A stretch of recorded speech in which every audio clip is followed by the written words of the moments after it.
எல்லோருக்கும் வணக்கம். கரூர் நியூஸ் கேள்விப்பட்டேன். 30 பேத்துக்கு மேலே இறந்துருக்காங்க, குழந்தைகள் உட்பட. அவங்க எல்லோருக்குமே என்னுடைய ஆழ்ந்த இரங்கலை தெரிவித்துக் கொள்கிறேன், ப்ரேயர் பண்ணிக்கிறேன். இன்றைக்கு இந்த இழப்புக்கு காரணம் முழுக்க யார் என்றால் நீங்கள் தான். உங்களுடைய சினிமா மோகம்தான். அந்த சினிமா மோகம்தான் இன்றைக்கு இவ்வளோ உயிரை வாங்கியிருக்குது. சினிமாவை சினிமாவாக பாருங்கள். ஒரு நடிகனை அவன் ஒரு நடிகன் என்று பாருங்கள்.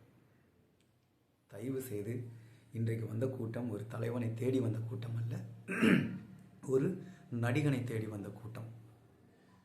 நம்ம 2026 இருக்கிறோம்.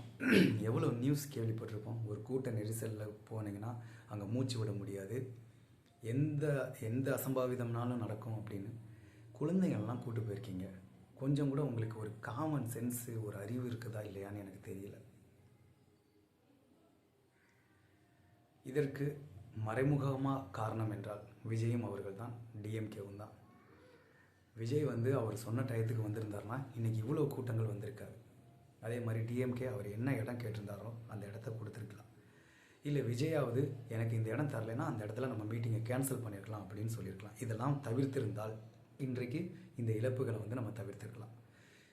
இவங்கெல்லாம் அவங்கவுங்க வாழ்க்கையில் அவங்கவுங்க விஷயத்தை செஞ்சுக்கிட்டு தான் இருக்கிறாங்க.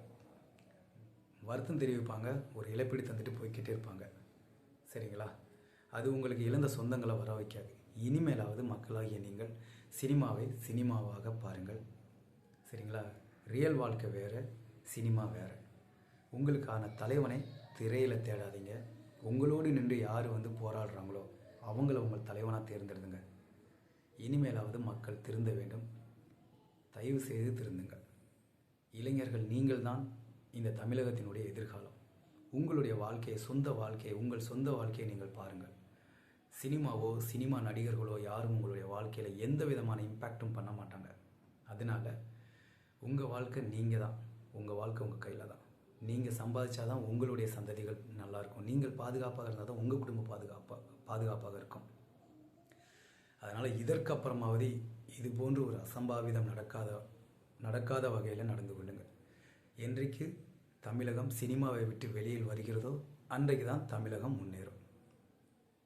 மீண்டும் ஒரு முறை தன்னுடைய சொந்தங்களை இழந்த அந்த குடும்பத்திற்காக என்னுடைய வருத்தத்தை தெரிவித்துக் கொள்கிறேன், ப்ரேயர் பண்ணிக்கிறேன். இனிமேலாவது மக்கள் தயவு செய்து சிந்தித்து செயல்படுங்கள். நன்றி, வணக்கம்.